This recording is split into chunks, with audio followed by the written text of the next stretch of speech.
એટલે એણે કહ્યું, આ વખતે મારે મારા ભાઈના ઘરે રાખડી બાંધવા જાવી છે. તેનો વર કે તારી તબિયત આવી કે મારી તબિયત બહુ સરસ છે. ભાઈના ઘરે જવાનું એટલે આપણી તબિયત સારી જ થઈ જાય. પિયર જવાનું હોય થઈ જાય કે નહીં મારા વાલા? આટલી ઉંમરે પણ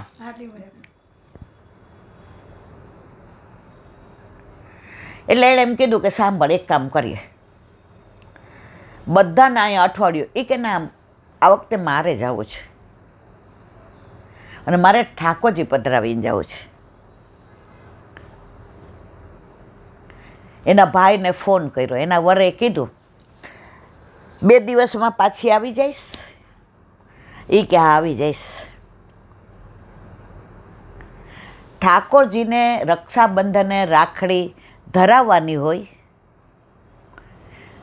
રાખડી લીધી કે મારા પ્રભુને 2 રાખડી ધરાવીશ, એક મારા પ્રભુને રાખીશ અને બીજી ધરાવેલી મારા ભાઈને મારા હાથે ધરાવીશ. હવે ભાઈને ફોન કર્યો કે આ વખતે હું ઠાકોરજી પધરાવીને તાર ઘરે આવું છું, આપણે મનોરથ કરવો છે, ગામમાં બધાના વૈષ્ણવને બોલાવજે અને હવેલીમાં મુખિયાજીને કહેજે કે સામગ્રી કરવા આવે એટલે જે બહાર અમારા સૌરાષ્ટ્રમાં ને ગામડામાં આજની તારીખમાં બહારનું સમર્પિત જ લગભગ લેતા હોય. ભાઈને કાનને સાચું ન લાગ્યું. 25 વર્ષથી બેન આવી નહોતી. આટલો પૈસો, સ્ટેટસ, માન, મર્તબો. એ કે બેન તું આવવાની વાત કરસ? એ કે હા ભાઈ, હું આવું છું. એટલે એની વહુને કે નીતા સાંભળ ને, આ છે બેન શું કહે છે? મારે કાને જરા ઓછું સંભળાય છે. એટલે એમ થતું હતું કે હું સાચું સાંભળું છું. એટલે ભાભીએ કીધું, હા હા બેન, શું કહેતા હતા? ભાભી, હું 2-3 દિવસ ઠાકોરજીના વસ્ત્ર અને આભૂષણ ને ઘડી ઘડી કાનમાં કે લાલા મામાને ઘેર જવું છે ને, લાલા મામાને ઘેર જવું છે ને, તું કેય મનોરથ કરશું. બેન આવીને એટલે ભાઈ બસ સ્ટેન્ડે ગયો તો ભાભી પાછળ ગઈ. આપણી બેન થોડી બસમાં આવવાની છે, આપણી બેન તો ગાડી લઈને આવે. હરખ કેવી વસ્તુ છે. ભાઈ પાછો આવ્યો, રસ્તામાંથી ને સામગ્રી લીધી, મેવો લીધો. ઘરે આવ્યા ને એટલે એની વહુને કે લાવ ને કળશો કરીએ. અમારે કાઠિયાવાડમાં કળશો એટલે શું? પાણી જળનું ભરી અને બેનની નજર. પણ બેનની નજરની હારે મારે ઠાકોરજીની નજર ઉતારવી છે. કારણ મારા ઘરે મારી બેનના ઠાકોરજી 25 વર્ષે આવે છે. કોઈની નજર ન લાગી જાય. બેન ઉતરી એટલે ભાઈ કળશો કર્યો. ભાભીએ કીધું હું કરું છું. એ કે ના હું કરું. ભાઈ હતો ને, ભાભી હોય ને તો છેડો લે. હવે ગામડામાં છે ને ખમીસ પહેરે ને લેંગો પહેરે. ખમીસની ચાળ હતી, આમ આમ કરીને બેનની નજર ઉતારી. ઠાકોરજીની નજર ઉતારી પેલા, પછી બેનની, અને પધરાવ્યા અને મુઠ્ઠી મગનો મનોરથ કર્યો. અમારે કાઠિયાવાડમાં એવું ન કે તમે અમારા ઘરે પ્રસાદ લેજો. એવું કે ને તો સામગ્રી પ્રસાદ થઈ જાય.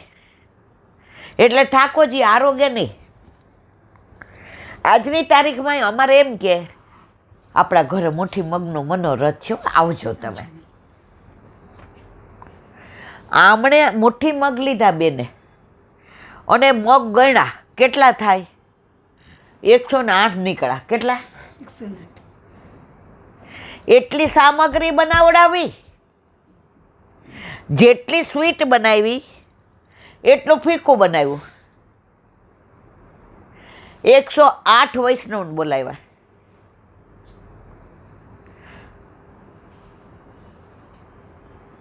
નંદ કે આનંદ ભયો, જય કનૈયા લાલ કી. રાતના બધાય રાસ ને. હવે બીજા દિવસે એનો વરનો ફોન આવી ગયો. સિંગાપુરમાં મારે કોન્ફરન્સ છે, એટલે તારે આવવાનું છે, તું નીકળી જા.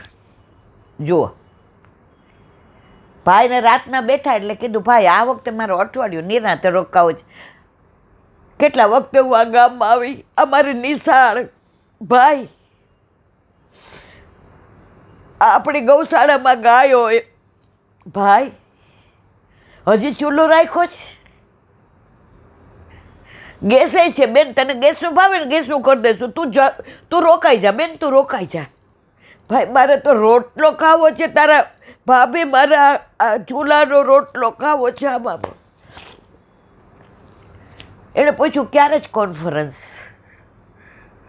તો કે 3 દિવસ પછી, પણ તું આવે એટલે તૈયારી કરવાની ને તને આવતાય 12 કલાક થાય ગાડીમાં. હવે ભાઈ અંદર જઈને પૂછે ભાભીને, કાલે રાખડી બાંધીને તો બેન જાશે? ઠાકોરજીને સવાર રાખડી બાંધી, ભાઈની રાખડી હતી એ ધરાવીને બાંધી. હવે ભાઈએ નિષ્કંચન હતા, ગાયો 2 હતી ને ખેતર હતું. એટલે ભાભીએ કીધું, આપણે 11 રૂપિયા દઈએ, બેનને કેટલું ખરાબ લાગે, બેન તો કરોડોપતિ છે. ભાઈ કે પણ હવે આપણી પાસે વધુ વ્યવસ્થા તો નથી કે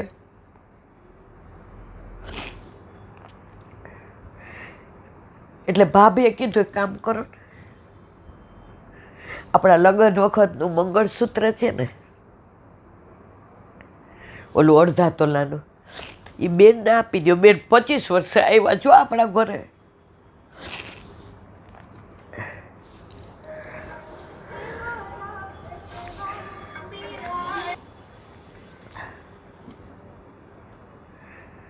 બેને સાંભળ્યું, ભાઈ મારે 11 રૂપિયા જ જોઈએ છે. મારે એ મંગળસૂત્ર મારા ભાભીને નથી જોઈતું. ભાઈ ખૂબ રોયો. બેન 11 રૂપિયાની તારે શું કિંમત? તું તો તારા કામવાળા નહીં મહિને 25-30 હજાર ચૂકવે છે. બેન કે તને શું ખબર 11 રૂપિયાની શું કિંમત છે? આવ્યા એટલે એને વરે કીધું, કાલ સાંજે આપણું પ્લેન છો, કોન્ફરન્સમાં જવાનું છે. તેને બેનપણી આવી, લે પિયર જઈ આવી એમ 25 વર્ષે? એ કે હા. એ કે મારા લાલો મામાને ઘરે ગયો હતો. જો પ્યોર પુષ્ટિ માર્ગે મારા લાલો મામાને ઘરે. ધીમેકથી કે મારા ભાઈએ તો આ વખતે મને શું સાચવી અને રાખડી બાંધી તો બાપા એટલું બધું આપ્યું, એટલું બધું આપ્યું કે મને એમ થયું 25 વર્ષનું હાટું વાળી દીધું.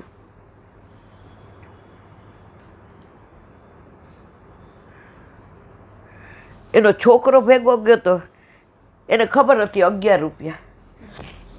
એ કે 11 રૂપિયા મામાએ આપ્યા અને એટલું બધું મમ્મી બોલે છે.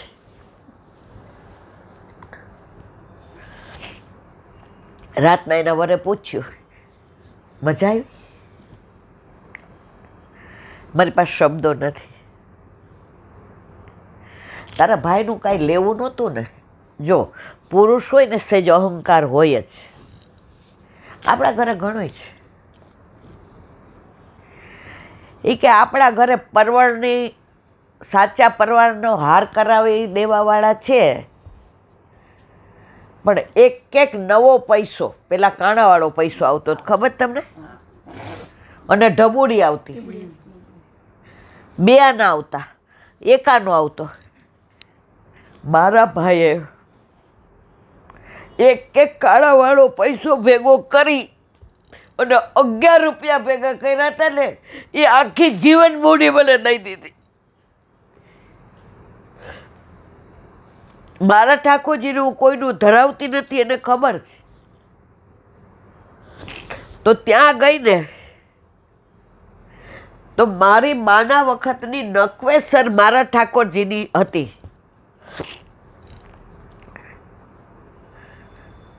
તો બે હતી. મારી બા કાયમ કહેતી કે મારી લાલી પરણશે ને તો મારે વૈષ્ણવમાં જ પરણાવી છે. અને આ એક નકવેસર મારા લાલીના ઠાકોરજીની. તો ભાઈ રોજ ઠાકોરજીની સેવા કરે. ભાઈ ને ભાભી ઓલી નકવેસર નાની ડબ્બીમાં મૂકીને ઠાકોરજીને કહે, લાલા ફઈબા આવશે ને એટલે આ નકવેસર એની તું માગતો નહીં હો, તારી તને રોજ ધરાવું છે. આ નકવેસર હતી ને જે બેનને દેવાની હતી એ સાચા મોતીની હતી.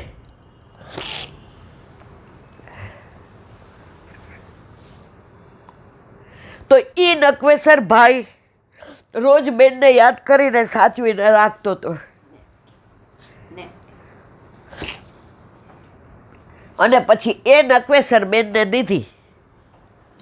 બેન મને ખબર તું કોઈનું નથી ધરાવતી,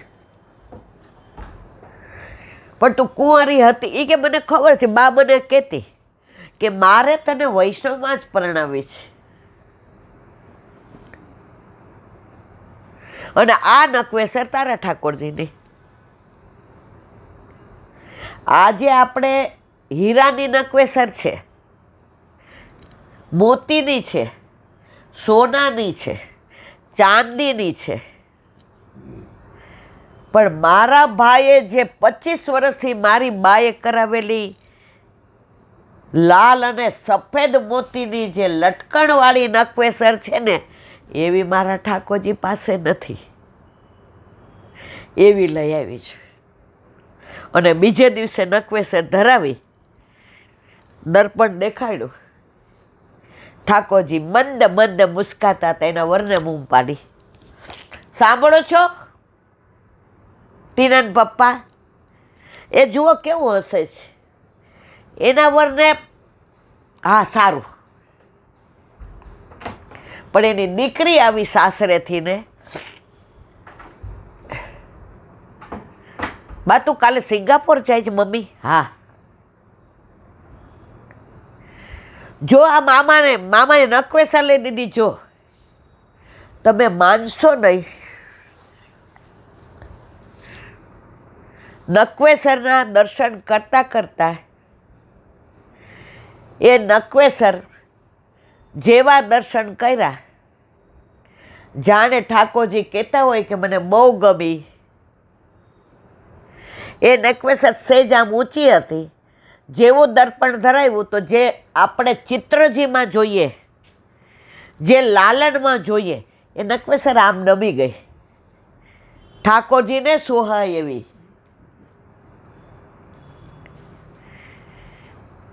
ત્યારે એની દીકરીએ કીધું, મમ્મી આજે ઠાકોરજી અતિ પ્રસન્ન છે. અને ઓલા જે 11 રૂપિયા ભાઈ આપ્યા હતા એ દીકરાએ કીધું કે આ ઠાકોરજી બહુ સુંદર લાગે છે મમ્મી, નજર ન લાગે શ્યામ સુંદર ને ટપકા કરી દઉં ગાલમાં. તો ઓલા 11 રૂપિયા હતા ને એ ન્યોછાવર કરી દીધા, મારા ભાઈ આપ્યા હતા.